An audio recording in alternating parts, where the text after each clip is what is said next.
What is up, Hawk Nest crew? How are we doing on this fine Saturday evening? Week 17 is right around the corner. By the time you're listening to this, the game between the Lions and the Cowboys is currently being played, probably still in the first quarter.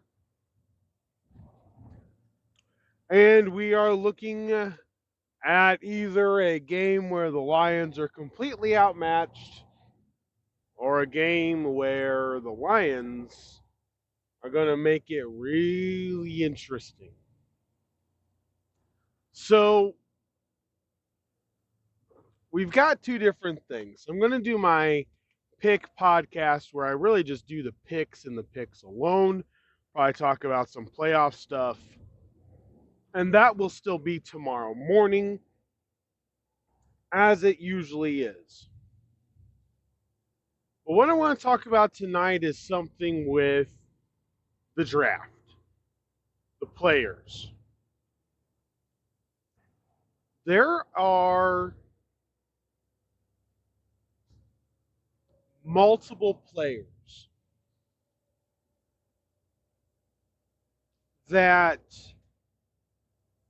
are dropping or that are moving on the draft board right now that haven't done anything to move up or down. This is the issue with draft boards right now. We're still waiting for everybody that's going to declare for the NFL. We're still waiting on college football bowl season to be over. College football playoff has at least two quarterbacks that potentially will be starters in the NFL, J.J. McCarthy and Michael Penix Jr. You got defensive players, wide receivers, and because of that, some other players that are not currently playing or that are officially done with their collegiate career are moving up and down on these draft boards really for no reason. Michael Penix Jr. and Bo Nix. Two quarterbacks that I personally absolutely love. I don't like J.J. McCarthy. A team's going to draft him, absolutely. I don't like him as a starting quarterback in the NFL. But when you're going to play 60 plus quarterbacks in a year now, it's kind of important to have that backup.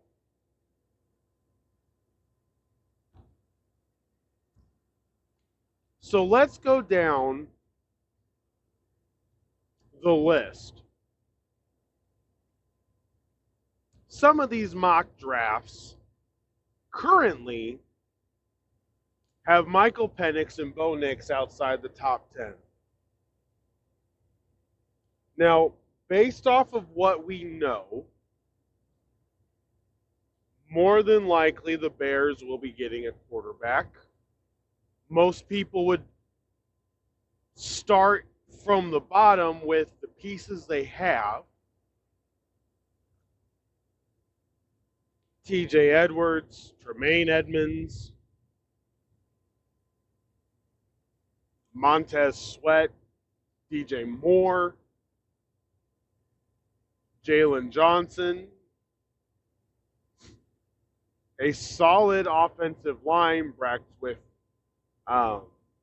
Roderick Jones and Darnell White as the tackles. It makes sense. Or maybe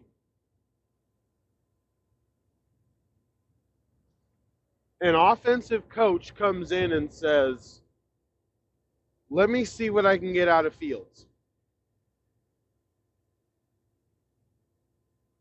Now, he doesn't deserve a big contract extension at all. His record as a starter is bad. The injuries are there. They're not, you can't deny the injuries. So you shouldn't have to pay him more than $25 million a year, even with a contract extension. But let's look at it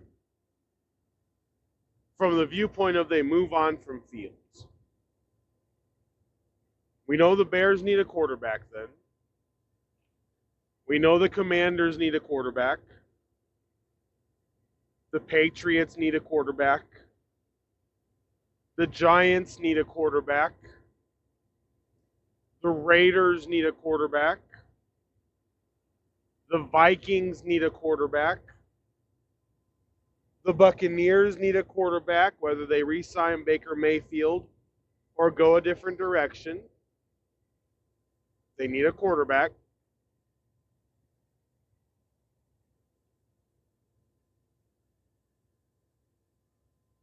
It's going to play out. The Falcons need a quarterback. Honestly, Seattle needs to make a decision of whether or not Geno Smith can be enough of what they need. Pete Carroll thinks you can win with defense. Geno Smith doesn't turn the ball over much. Thinks they have a shot. He's not wrong. But you're not winning a game in January. You're not going on the road to Philadelphia, San Francisco, Tampa Bay, and winning any of those games. So at bare minimum, we have 6 teams needing a quarterback. Maybe 7 if you count the Broncos. The current rumor is that Stidham could be the starter for 2024. That would be an interesting turn of events.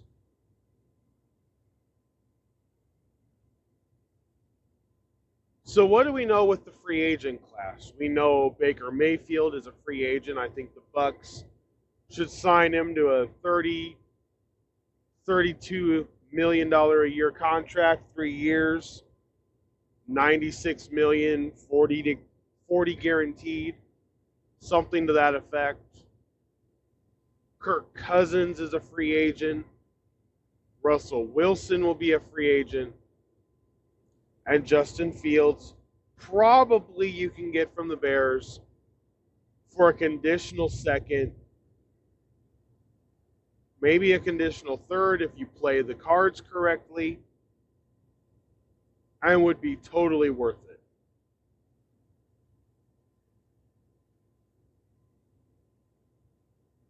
So let's go at Kirk Cousins first.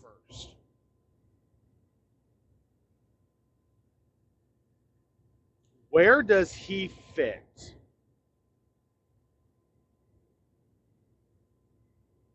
Now, this is assuming that all the current quarterbacks will not be traded. If we went trading quarterbacks, that would put at least 4 more teams into the mix.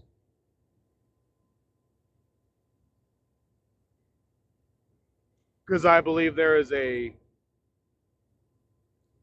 very big chance that the Saints could want to move off of Derek Carr, depending on who the next coach is. And I still think the Cardinals would be willing to trade Kyler Murray. At bare minimum. Most other teams, I think, are set. The Steelers, depending on what happens, could be in the market for a quarterback.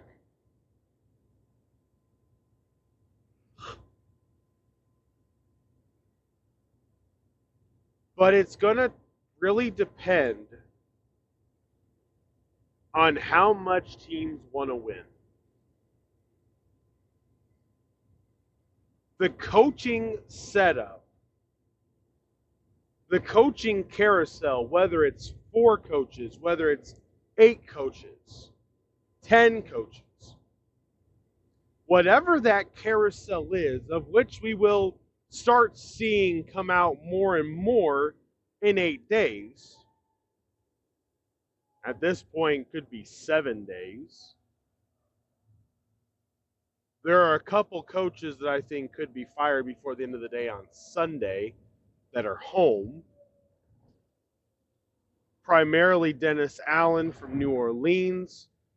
He has the matchup against the Buccaneers this week, and he's got the matchup at home against the Falcons next week.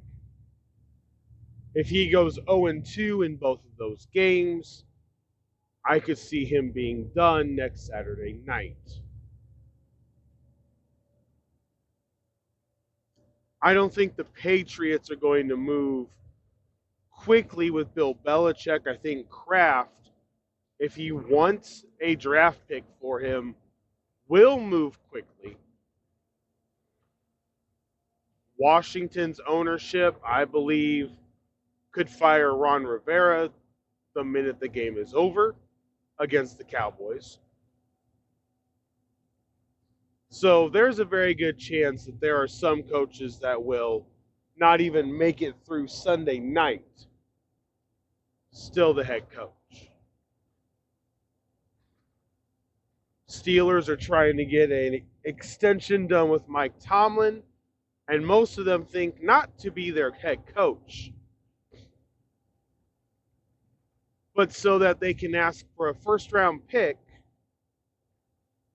in exchange for a 5-year contract of Mike Tomlin. But the players, the quarterbacks specifically, we have Caleb Williams, which you guys know I am not a fan of. I don't like Caleb Williams. I don't like his size. I don't like his attitude.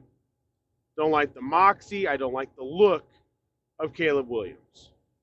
I watched no less than 8 full games live, and I watched all the games, highlights, or fast plays of each game.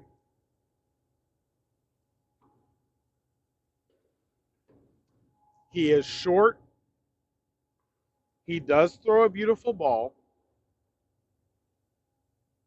He can run around, and that's actually what you want him to do. Or sorry, that's what you want him not to do.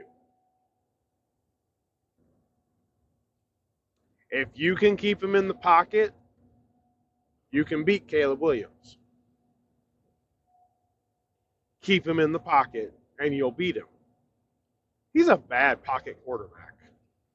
He's a very bad pocket quarterback. Now, I could end up being completely wrong on this.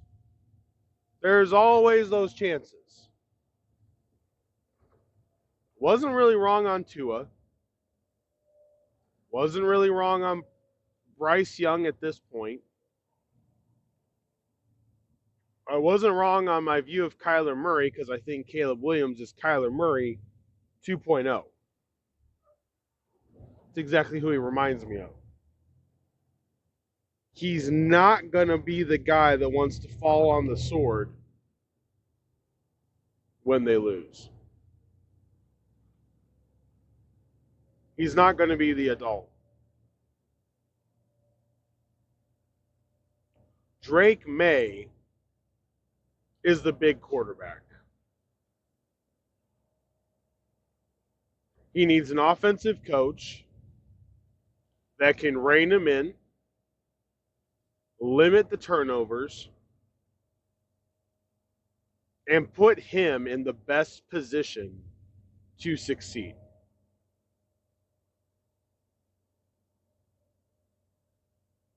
The worst place for Drake May to end up, honestly, it's going to be New England. Now, I will say, if somehow Kraft makes a trade for Mike Vrabel, then that statement is gone.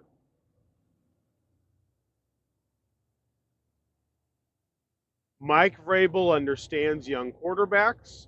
Mike Vrabel is not afraid to let them play. He has shown that with Will Levis this year. He's committed to building a physical culture where they can run the ball. He will bring in a solid offensive coordinator that will help Drake May improve. I would say he could even go to Washington, as I still believe Bill Belichick will be traded to the Washington Commanders. He will bring in Josh McDaniels as his offensive coordinator. And any rookie quarterback would be perfectly fine to go into that system because of Josh McDaniels. Remember what Mac Jones did his first year with Josh McDaniels. Okay? The reality is Josh McDaniels is a good offensive coordinator. Knows how to help quarterbacks. And that cannot be understated. It really can't. Because it is a glaring truth. So I think Washington would be okay if they go the route that I believe they're going to go. They're going to try to make a big splash. New ownership, money, cap space. Belichick isn't going to get personnel control. Get a GM in there that is willing to build up the team, scout team. Belichick coaches that defense will once again be stout. And Drake May could flourish underneath a Josh McDaniels. Then you start moving down the draft. Arizona probably not going to be worried about a quarterback because they have Kyler Murray. Chicago's second pick is definitely not going to be a quarterback. The Jets aren't going to draft a quarterback. The Chargers aren't going to draft a quarterback. They got Justin Herbert. They may draft one later to back him up. That's highly probable, I believe. So now you're looking at the New York Football Giants, who can release Daniel Jones with a post-June 1st designation and be completely cleared of the books. Okay? Dable has a way out of the Daniel Jones situation, which means he can get his quarterback. Well, you've got three teams that need a quarterback right away. The Bears, the Commanders, the Patriots, then you. So you're going to get the fourth. Jaden Daniels has been climbing these draft boards, and I don't know what they're watching. I think it's the Patrick Mahomes factor. Not going to lie. Patrick Mahomes comes out not really sure if he was that great because of, the record and the school, everything else, etc., all the little nuances that we pay attention to. Here's what I want to point out. When it's just Patrick Mahomes and Andy Reid, that Chiefs team is struggling.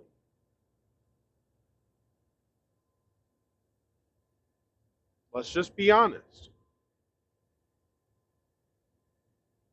He took too much money. And now his team is struggling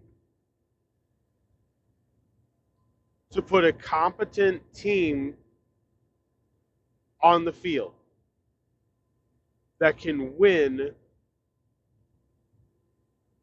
the way they need to be able to win.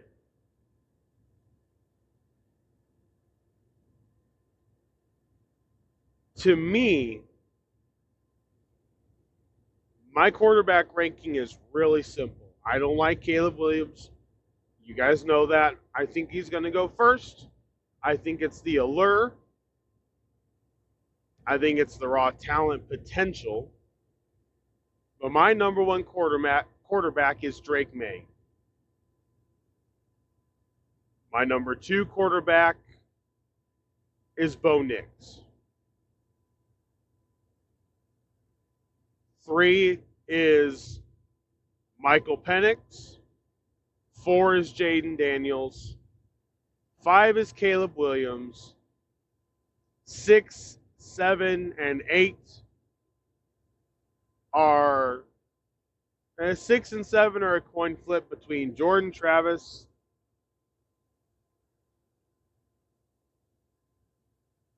and you got Jordan Travis, you got Joe Milton from Tennessee, Sam Hartman from Notre Dame.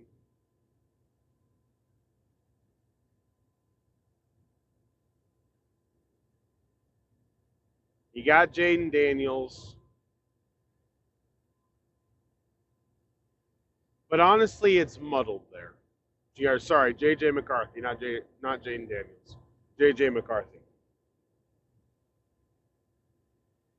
They're all going to be drafted.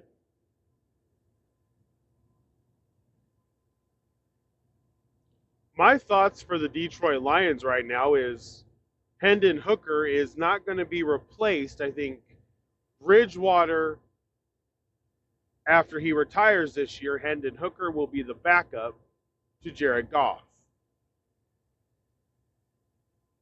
If the Broncos are going to run it with Jarrett Stidham and potentially be drafting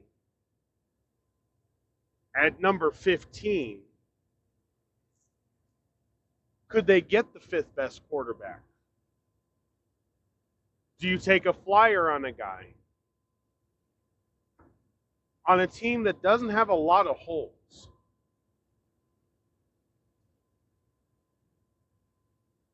See, this is what makes everything interesting this year. So you have the Arizona Cardinals with 2 picks. They have their pick, and then they have the Houston Texans pick as well. The Chicago Bears have the Panthers pick and their pick. Here's what makes it interesting is that the Texans have the Browns pick.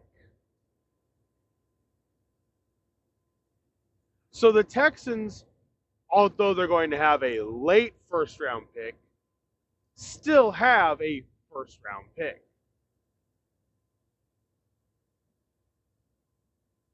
The team that doesn't is the Panthers.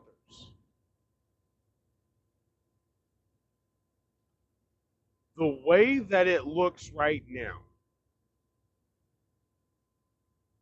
and this is right now,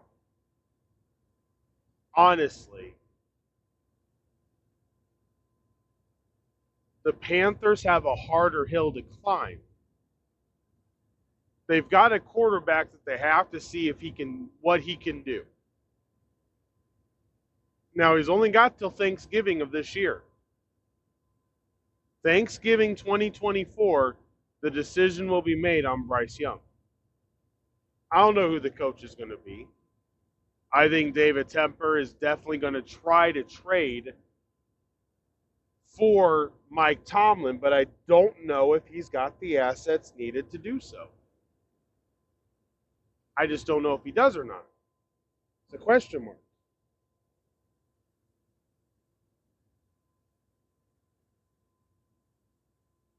But when you look at how the big board and the way that quarterbacks are going up, going down, players are falling, not falling, nobody can move right now. Nobody's done any extra workouts. I'm not changing my big board while the transfer portal is what's most active thing in college football. The bowl games don't matter very much. You can tell. Watched a lot of tweets come out saying they cannot wait for the 12-game playoff next year. And I fully agree, because then you're going to have 12 teams where the players don't transfer. 12 teams where those guys are ready to play because it matters.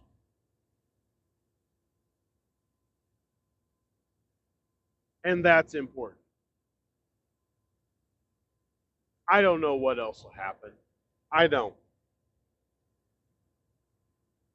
But right now, to move the big board up or down makes no sense to me.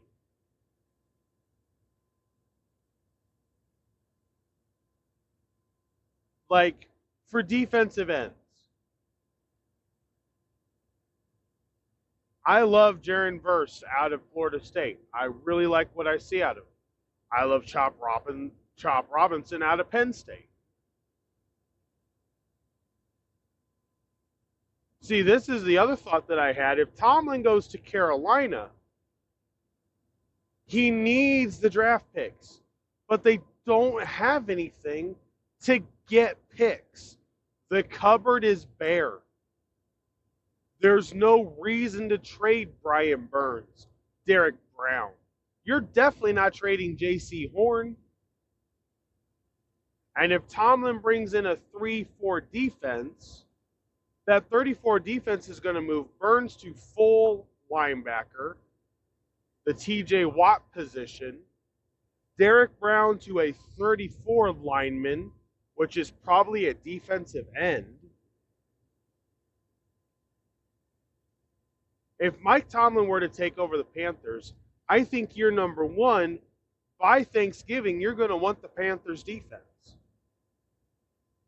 Because there will be free agents that play defense that will go to Carolina. The offense, they're still going to avoid. But defensive players will go play for Mike Tomlin. He will have a defense that is formidable.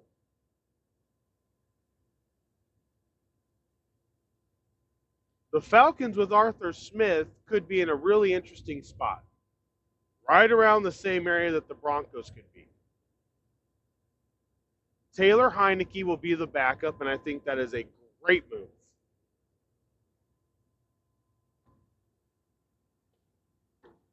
With Arthur Smith's type of offense,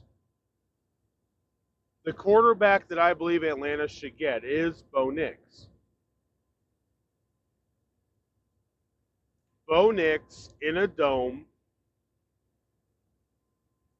with those weapons. He's not going to be afraid to just dump it off. He's not too big to do that. And I think running the option with Nix and Robinson makes a lot of sense.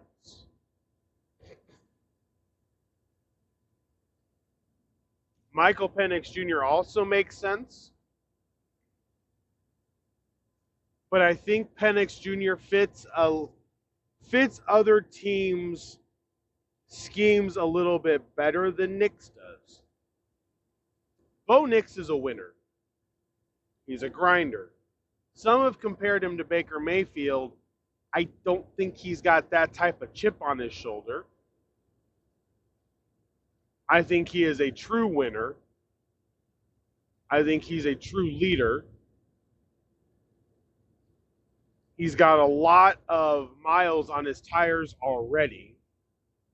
I think you're only looking at probably a 10 to 12-year career before the arm starts getting really tired because he's played so much already. That I fully believe.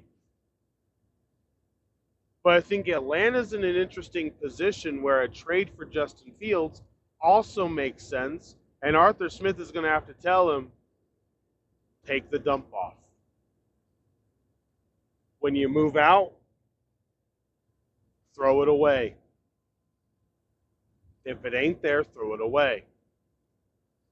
Justin Fields could work with Atlanta. New scenery, dome, fan base, a team that plays really good at home. It would give the Falcons another aspect of their offense, a running quarterback. So if I were to run down the draft right now, Bears would pick Caleb Williams. I think the Cardinals are going to draft second. My guess is offensive lineman. So we're going to go offensive lineman, Cardinals. Commanders draft third. I think they steal Drake May. I think they can steal Drake May. Which then leaves the Patriots with the dilemma. Do the Patriots go after a Kirk Cousins or a Russell Wilson? Who's the coach? New England is such an intriguing team right now.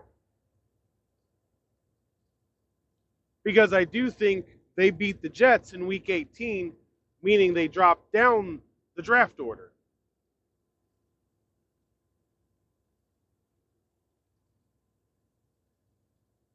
So what's it going to be?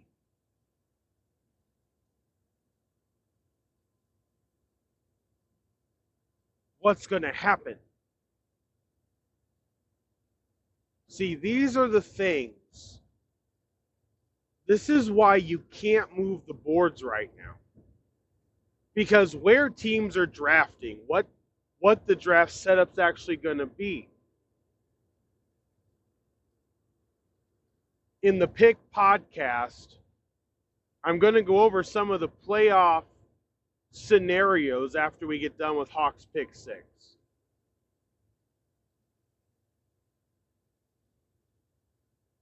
But the board shouldn't be moving up or down right now, really.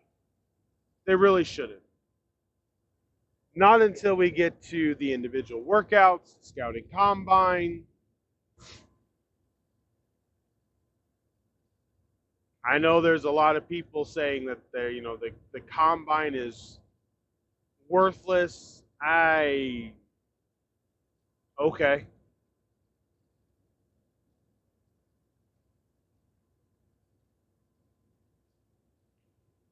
I mean, as long as all the pro days are set up the way you need to play it,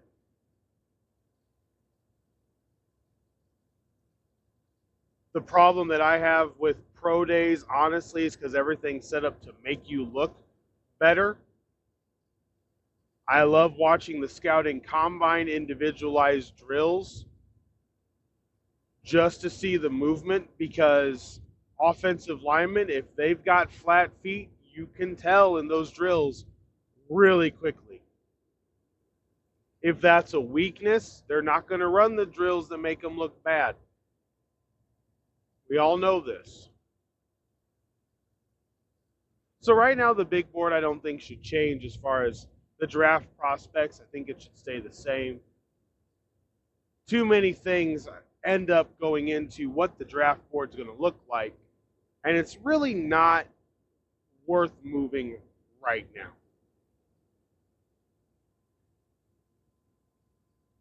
There's a lot that still needs to be played out before April. And the next 8 days has about 50% of what's going to happen. The draft order will matter. The coaching firings will matter. The coaching hirings will matter. And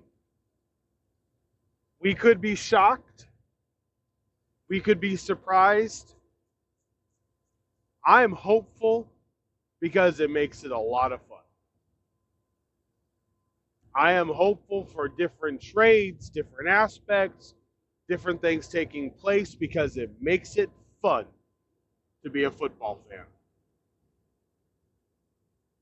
All right, guys, that is my draft board, a draft scenario, quarterback ranking layout for right now. We'll find out the final draft position in a little over 8 days. And then we'll be able to conjecture all the way through up until the April's draft.